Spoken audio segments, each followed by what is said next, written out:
do it from your car kind of day. That's where we're going to go.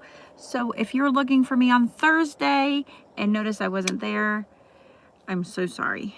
I am so sorry. So today is Friday and I'm doing a very quick mama chat. Hopefully quick because there's things to do. Let me see if I can get maybe better that way. Not quite sure. This doesn't help. All right, so I'm trying to get this figured out. Here we go. Oh, not working. All right, so I want to do a quick mama chat today, and today's topic is reading, getting your kids into reading. And I struggle with this, and I've struggled with this, and I've figured out ways to make this work. I'm naturally not a reader. This homeschool mom is not a natural reader. Good morning, Jennifer. And just reading was a struggle. Now I read a lot, and I read a lot in short snippets, blog posts. I do a lot of reading that way, but actually sitting with a book or sitting and reading a full book on my phone, I do not do. And I'm going to tell you the hardest thing to do is children who are hooked. Let's just be honest. Yes, I have a few books I don't finish. You probably are dealing with, and a lot of us don't want to talk about it, is like we're like, oh yeah, we watch a little too much TV, or we're a little bit too much on our tablets, but we don't really want to talk about them being hooked. And I'm going to be the first to tell you, my two littlest are hooked on their tablets, are hooked on a Switch, are hooked on TV, are hooked on watching videos. They're hooked. It's easy for them. Their brain, it's passive. It's not an active thinking out thing. I know I can be hooked too. I am hooked.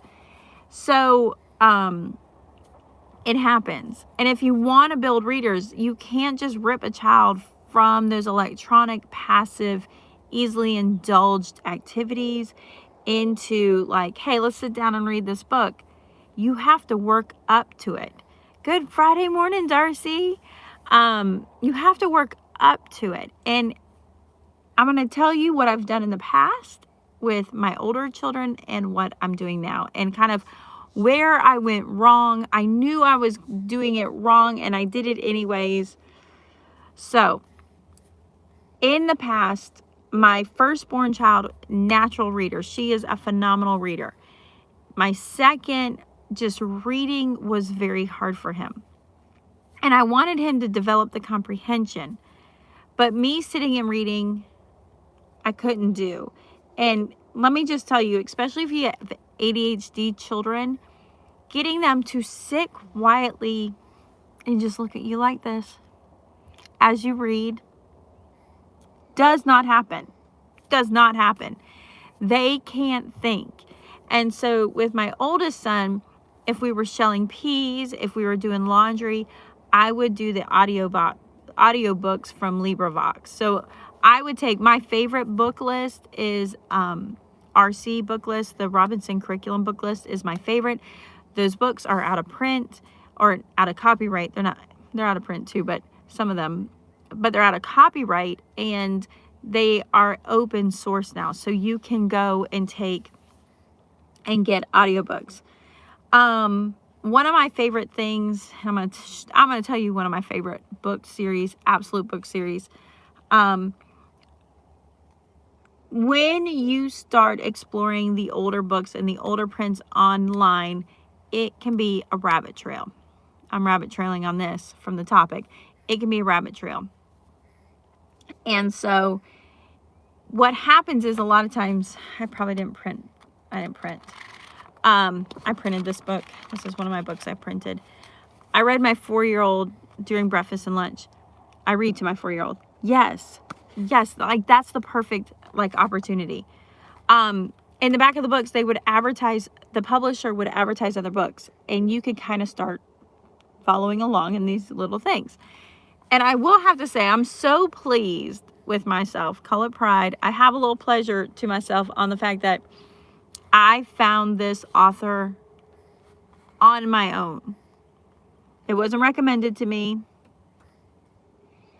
I take that back. It might have been. Well, I feel like I stumbled upon and grasped hold. And this is one of my favorite authors. It's Jacob Albert, but it's Rollo at Play. Now, this is written in 1838. These are my favorite books. I will say, if I'm going to read a book out loud, I want to read these books out loud. These are my favorite books to read out loud. But I digress. I'm so sorry. I digress. Okay, so going back on it. So what happened was, in the worst of it, my worst video where I'm ready to quit homeschooling, I'm ready to do anything. We're living in a tiny house. I just want to pacify my children because I'm so stressed out. And I'd had enough. And guess what I did? I bought my littlest babies a tablet. The little Amazon tablets. I bought my babies a tablet. I bought my 3 youngest a tablet. And I knew buying them a tablet, I was probably going to lose them intellectually. And at that moment, I just wanted to pacify them to survive. And it did a great job. Like, to the point I can't get them back. It's like, I feel like they're physically there. They're a shell, and I feel like their whole soul and mentality is sucked into the little thing. And I'm like, hello. And that's really hard. And so I've been really fighting and struggling with that and trying to figure out how to remove it, because they like scream and cry for the tablet. Does anybody want to say an amen? Anybody want to say amen? I mean, like, technology, that's their goal. If they can get the kids that hooked, they have them forever. Hey, Naomi. They have them forever. And yeah. And so I've been sitting there toying with, like, and I keep trying to put restrictions on, and they're sneaking the tablet. Well, what has helped? Knowing I want to get rid of the tablet, my son did some things that he should not have done, and he was very rude and very disrespectful, my youngest son. And I took the opportunity, because he was having some heart issues, and I said, you are on restriction. This is the first time I've really given my poor kid restriction. Yes, and sadly, I keep it charged for them. I know, because we don't want to deal with it. So I just told him, I said, you are now on restriction. He has not had a really serious restriction. And I'm talking, this was in January, the end of January. And I said, you will not touch your tablet or play on your tablet until Easter. Until Easter. Easter has to come before you can be on that tablet. Which, I mean, seriously, I'm giving him a 60-day diet from his tablet. He is the worst. And I told him, I said, and if you put it up, if you touch it, well, one, I threatened to beat his tail, which I don't think I have the stomach to do. I need to have the stomach to do, but I'm just saying. Mama's threat could hopefully be enough. I'm like, and you will not see your tablet again. I will throw it away. Now, my words in that child, he is one of the few children where those words stick. Like, they hold ground with him. He has had that tablet in his hand one time, and that's because he was taking it back from his sister to go put it away. He hasn't touched it. And his little sister, believe it or not, is following suit. If she asks me to use it, I say no, but she's not sneaking it like she was. They were getting really sneaky, or they figured out how to YouTube and go on guest mode on the Chromebooks. And so they're on the Chromebooks. And then the problem is they're on guest mode, so there's no filtering. And it's like, no. So I've removed the tablets in that condition. And one of the things that come too is I will be bringing them back home next year. I've made that decision. We are finishing out this year. I have no interest in bringing them home yet. There's still good things happening, but I'm watching the moral decline happening so fast. And it's not the teachers. It's not that the teachers let them. It's just what the other kids see at home shows up in conversation and in gestures, and it comes home. It comes into our house. So my goal is to have them back to be ready, because we are doing I've ended up modified Robinson curriculum with some little unit studies as a bit, but the core thing is just reading, writing, and math. They are reading, but not to, that one level. But I want them to be prepared that they're going to be in books when they get back home. So how do I do that? I grabbed my favorite Rollo at Play. There's one before Rollo at Play. I feel like. I don't know which one it is. I always love this. I don't know if any of you have experience with Jacob Abbott. He was a reverend. I'm going to read you. This is his notes to parents. And like, I totally didn't print this up correctly. I just printed it up as minimal as I could to not waste paper. Now I kind of wish I would have. And this one was a reprint from Harvard. So we do use the Harvard Library, if anybody's interested in that. All right, so it says, and this is why I love Jacob Abbott. Although this little book and its fellow Rollo at Work, I think Rollo at Work is the first book, and that's like how Jonas comes to be at the farm. Yeah. All right, are intended principally as a means of entertainment for their little readers. It is hoped by the writer that they may aid in accomplishing some of the following useful purposes. 1, in cultivating the thinking powers, as frequent occasions occur in which the incidents of the narrative and the conversations arise from them are intended to awaken and engage the reasonings and reflective faculties of the little readers. Thanks, this helps. I've been wanting to plan a mini vacation, so I'm going to do it. We're going to go to any hotel and take. Even my husband is getting hooked on online gaming. Oh, doing that. So that was number 1, cultivating thinking powers. Before I get to number 2, do audio dramas. So we do Focus on the Family's Adventures in Odyssey. With this, I mean, back when we just did the CDs and we had this old van and we drove to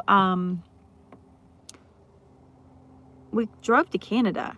So we drove from Florida, the peninsula, like South Florida, all the way up. I think it was only one more hour of driving and we would have gone from tip to tip. We did. And we didn't turn the radio on until Wisconsin. All we listened to was audio dramas. Even my husband was like, so if you can be on the road as much as possible, that forces that. And then on the way back, we did audiobooks. So when we did a lot of driving, we did a lot of audiobooks. But I feel like the Adventures in Odyssey is really, really good for developing the brain, because that's the hard part. And in my personal opinion, that's the hard part, is developing the brain to, I want to save the spot, to develop the brain into being able to see and follow along. So like if you're going to do progression, if you have a child that cannot understand anything that's being done, I would do like Adventures in Odyssey audio dramas. And then audio books, with really good readers, like people who are really good reading. And then you can move into you reading it. And then they can go into them reading it, because a lot of times they can't follow along. And so you really have to develop that audio comprehension. All my kids perked up with that. Morning, Therese. I'm going to say Therese. I'm going to call you Rose. Good morning, Rose. Because it develops that audio conversation. And I had started doing that a little bit ago, and I wasn't good about it. I need to put a CD in the car because I was trying to do it on my phone. And I'm telling you, as easy as they want to make technology, if you're not willing to sell your soul pretty much to give them rights to everything, it's hard to do things on your phone. So I've been trying to do things without every app on my phone because I don't want the apps tracking. So I need to put a CD in the car. So my kids quickly got hooked. My little people, I'm talking 5 and 8 years old, hooked on Adventures in Odyssey. And they're like, turn it back on. So that's a good one when we're driving. And then what I do is when we're stopped at the, good morning, a good audiobook is Narnia, Little House Books, Heirloom Audio of G.A. Henley books. I'm thinking she's saying Henley, not Henry books. Yeah, those are good too. And they have historical context. They're amazing. All right, so what Jacob Abbott had requested was he wanted to cultivate the thinking power. Number 2, in promoting the progress of children in reading and in knowledge of language, for the diction of the stories is intended to be often in advance of the natural language of the reader, and yet so used as to be explained by the connection. So yes, there's even words I'm like, I don't know what that word is, but I could tell what it means. You know, like words as vexed is in here. Let me see. I just read one today and I'm like, I don't even know how to say that word. And it was talking about they didn't want to reconcile. Oh, penitent. Penitent. The boys looked guilty and ashamed, but they did not feel really penitent.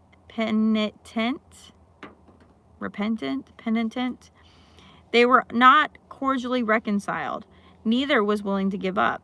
But, Rollo said, how shall we make the window?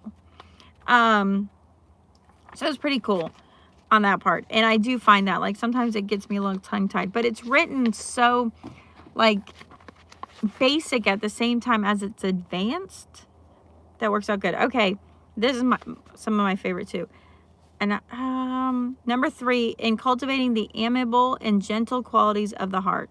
The scenes are laid in quiet and virtuous life, and the character and conduct described are generally, with the exception of some of the ordinary exhibitions of childish folly, character and conduct to be imitated. For it is generally better in dealing with children to allure them to what is right by agreeable pictures of it than to attempt to drive them to it by repulsive delineations of what is wrong. So essentially he's saying, I'm going to try and use these books to build better, more righteous characters in our children, not by telling them what's wrong, but by showing them what's right. You mean Lamplighters? I have the Lamplighter book club, and I need to read. Something had happened, like with my credit card, whatever. So I haven't done it, but I like Lamplighter. I love Lamplighter. I am able to print these. I've done some write-ups before, and I can print these for about $1. So economically, it's very good. And that was just using a black and white laser, a monochrome duplexing laser. And the trick, this one right here, what I did, and this is one of my favorite ways to do them. This is actually, I used flexible glue. And what I did was I printed it. So a foot, when you're printing, where am I getting these? Google. I printed this one off of Google. You'll see, digitized by Google. But it's a rabbit hole, and that's why I say start with a Robinson curriculum book list to find good books, and as you get into there, you will see in the back, and it turns into a rabbit hole, and you find other authors, some amazing authors. Josephine Pollard is a favorite author of mine that I used to read to the kids, and they're short stories, and they use animals to discuss character qualities, and she has them based on different ecosystems. So like among the farmyard people, among the meadow people, among the pond people, is a good way to do it. Yeah. And I love Josephine Pollard. Wait, is that the right one? Is it Josephine Pollard? No, that's Josephine Pollard writes the single syllable, like Life of George Washington, really good boy books. That are complex and yet simple phonetically.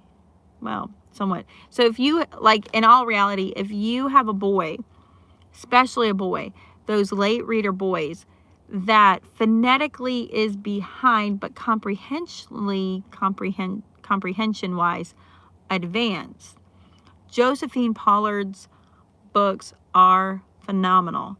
This is Clara, It's Clara. All you have to do is type among the meadow people, among the farmyard people. Type any one of those and you'll find her. It's Clara something. I can't think of it right now. But they're phenomenal books. Beautiful, phenomenal books. And it becomes a rabbit hole.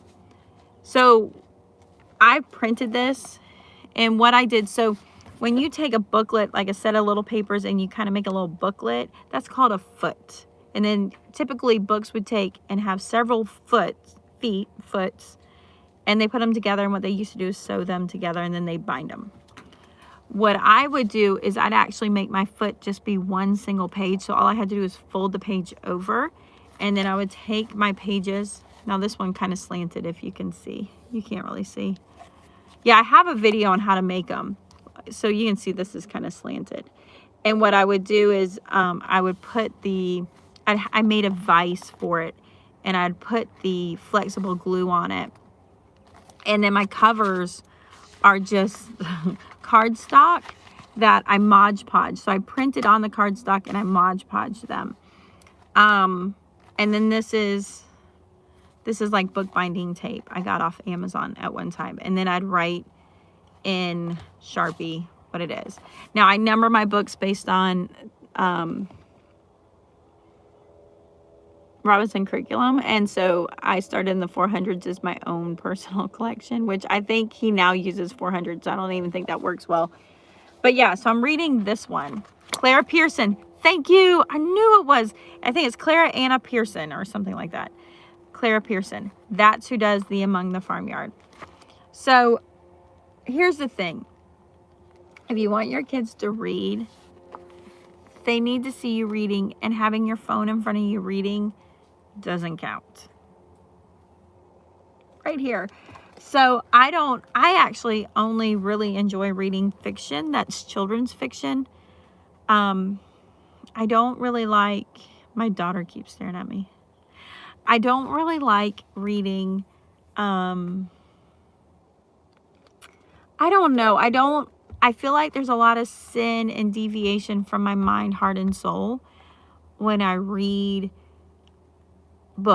adult books, because typically the adult books are very romance, are very struggling in their sin, but by glorifying the sin. And I don't want that stuff in my mind. I don't know why it's been doing that lately. So I like reading the children's books, but I want my kids to see that I have a book, and I bought a book. Oh, here it is. I gotta get it. So I actually bought a book. I'm an anti-magazine book person, because I feel like at the price of a dang magazine, I know you can tell what I got. At a price of a magazine, I could buy a good book. Come on. I'm looking to see if I can let's go outside and see if it's better. And maybe I can stay connected. So with the books, I typically don't buy, we do not have magazines in our home for similar reasons as the near occasions of sin. I have a lot of old National Geographics. We do have trade journals. I try and find, like, my neighbors are not normally my age, they're older. And we had somebody gift us zillions. I'm going to say the official term is zillions. I do want to say, hey, if y'all see they got these shorts at Walmart, I needed some shorts because my clothes needed to be bigger. And when they're like 13 bucks. Anyway, when I first bought them, they looked too big, but after you wash them, they're much better. I approve. I got 2 pairs. Okay.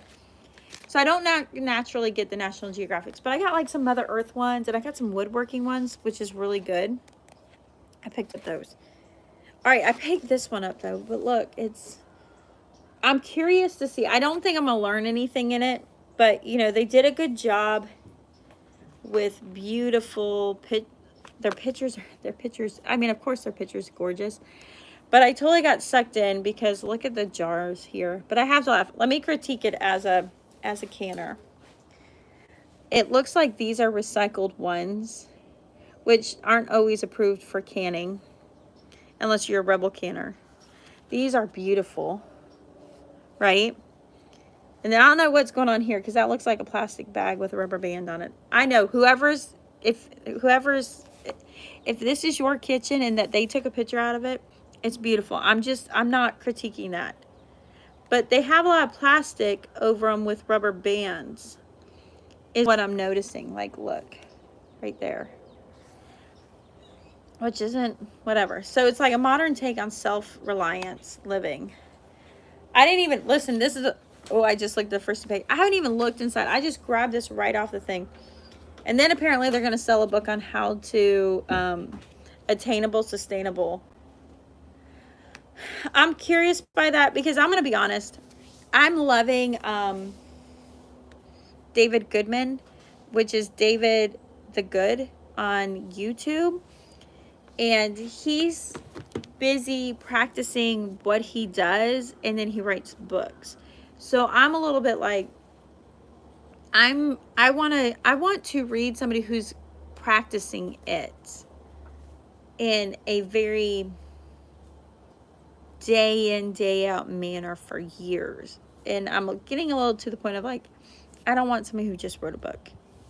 So, like, I would love if Paul Gaugy, you know, he's the one that the Back to Eden garden was about.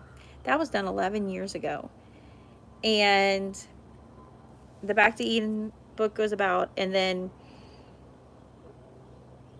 L2 Survive on YouTube goes out there. And I think L2 Survive, his entire channel is really just dedicated to documenting Paul.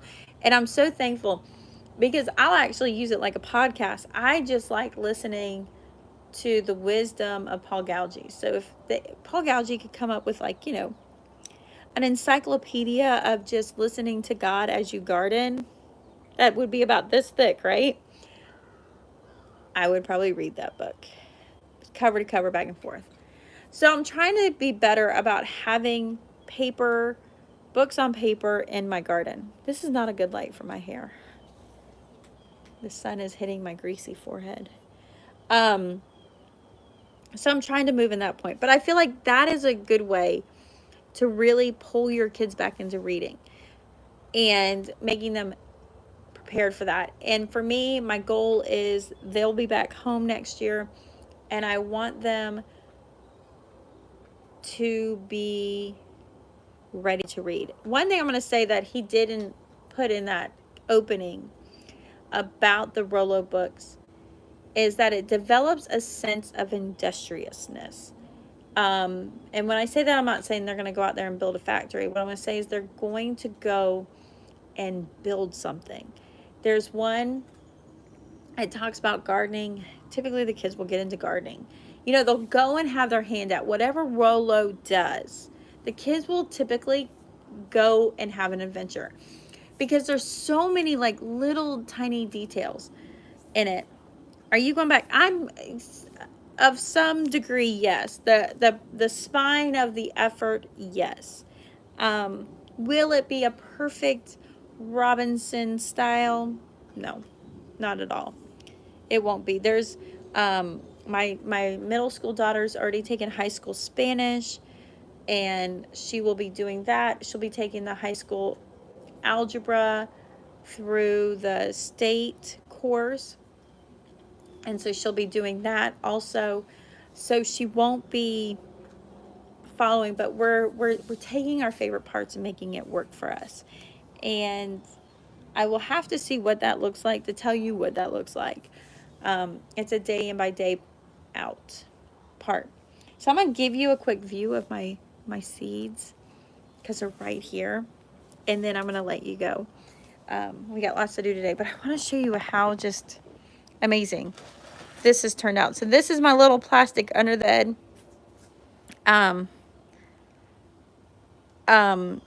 part, and these are my little ones. This, I had a little rogue zucchini get going. So this little zucchini was in my onion one, so I had to pull out my little zucchini, and I got a rogue mustard that's going on. But I'm just going through and planting, or not planting, but pulling them out. So I'm going to have to separate my kale here soon. You know, I got some tomatoes going. and my bulk tomatoes over there, and I even have some catnip. I have one solitary Everglades tomato, so I'm hoping that will do well. I'm gonna have to plant that up soon. But this is working out really, really good. And then I had my mustards. Oh, thank you for my seedling babies. I want to show you. I haven't watered yet today. It's already late, and I have visited with a neighbor. We're swapping kombuchas and what she's fermented and what I fermented, and I kind of spent a little bit too much over there this morning. But and I haven't gotten out here and given love to my seedlings yet, but I want to show you. So we're coming along. I've potted these up. These are my squash, like a yellow squash I'm selling to some of my locals, my peas and everything. But these are those tiny mustard greens that I had. So let me show you what I did. So I moved the batch, that big clump, into actually just something that looked more like that. And then I'll even take this, when they get too thick, I just kind of break them up and move them into the next cell. And I took a batch of these. So I took a clump. And I love these tiny little seed trays. I buy them for like 75 cents. And you can see I got tired. I put up one, but I'm like, I'll fix that later. And I've just gone and stuck them in. More here. These are hibiscus cranberry seeds I have. You know, they're very popular. You can eat them. And I just did these up last night. They already look happy. Yes. To go. And so I just kind of keep potting them up. I started these in January. I did not use good potting soil germination mix.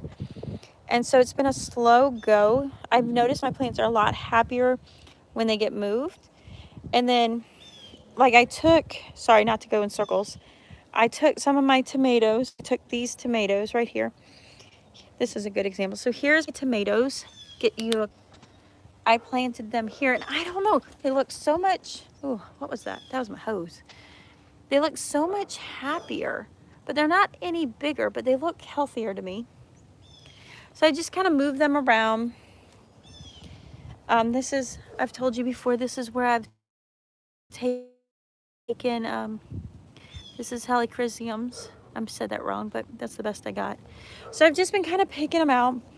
I don't know. I haven't decided. I like doing the bulk germination because it doesn't take up a lot of space, and then I can put them in here.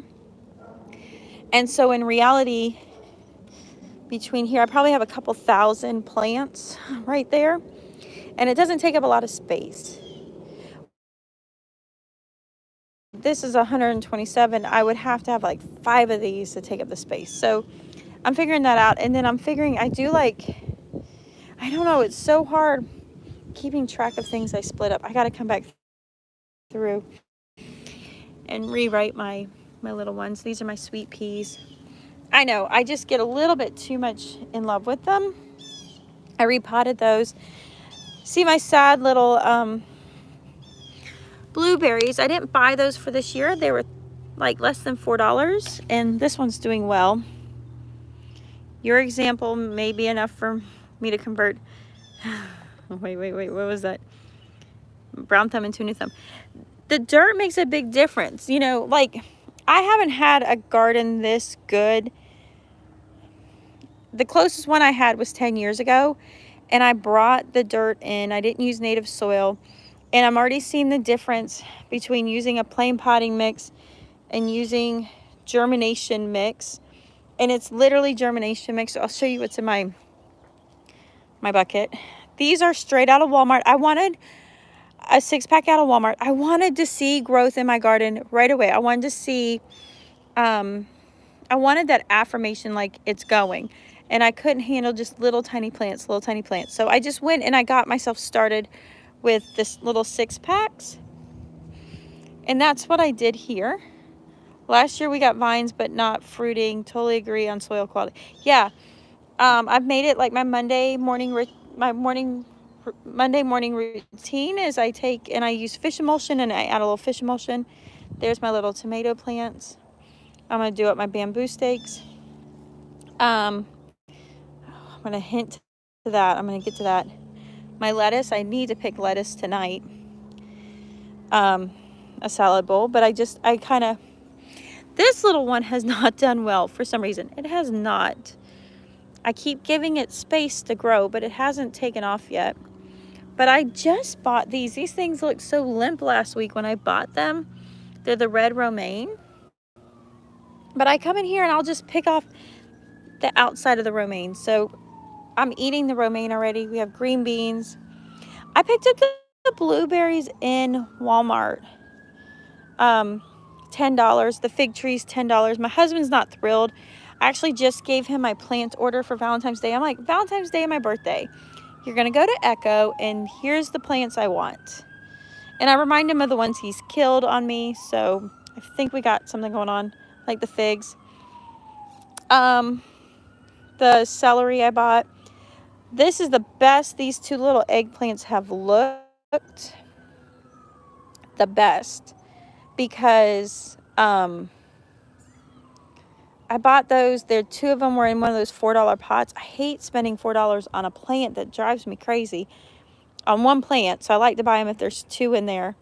And I like the little 6-packs that I got the lettuce and the cabbage in, and the kale and the broccoli, or the celery, because I'm like, it's $4 for 6 plants. I can handle that. So today is the best they've looked since I put them in. They just look, you know, one of the hard things you have is when you buy the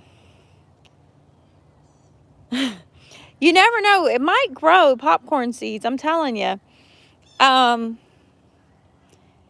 What happens is they come out of shade and then they kind of go in shock. So that's some of the reasons, like growing my own seedlings, this is what they're used to. And this is my beautiful, look at my beautiful strawberries. And that's that little hanging basket that I had bought, and I just planted them and broke them up. And I'm waiting for, one of these has shoots coming off right here. So I'll let this keep growing. Look, it's got little roots. And so I'm waiting for it to get to where it needs to be. And I'm going to probably put it right here. And I'll get it out here and I'll plant it in and let it go. This one I cut a little too early, but now it's finally happy. I didn't cut these off. I was so close to cutting them off because they just looked so sad. Gotta pull the weeds. Gotta pull the weeds. You'll see eggshells in here too. So I'm just kind of sticking them in. Right here I have this bamboo sitting because these are the gardener's delights that get the big cherry tomatoes in. All right. I've digressed. Then I'm all like, oh, look at my garden. Oh, but let's just, one more thing with the garden. This is the best I've ever grown this. The best. I've never had anything like this. I need to start picking it. I'm gonna have to look in, this is what it is. It says 40 to 80 days. I'm getting close to 40 days. And then I'll be able to come in here. 7 unique tastes, gourmet green mixture. Look at that. I mean, this is just phenomenal. Look how, I mean, it's amazing. This looks a little bit like romaine. I don't think it is though, but it looks a little bit like romaine. And, you know, I can't read that. Oh, this says Muscalin Gourmet Greens Mixture from Fairy Moors. It was $1.44. So that cost me, all that beautiful greenage is $1.44. It says, I'm going to read it. Grow 7 different salad greens from just 1 packet of seed with this special mix. Enjoy the complementary flavors and textures of, here we go, arugula, endive, red kale, red and green romaine, salad bowl, and Lola rosa lettuce.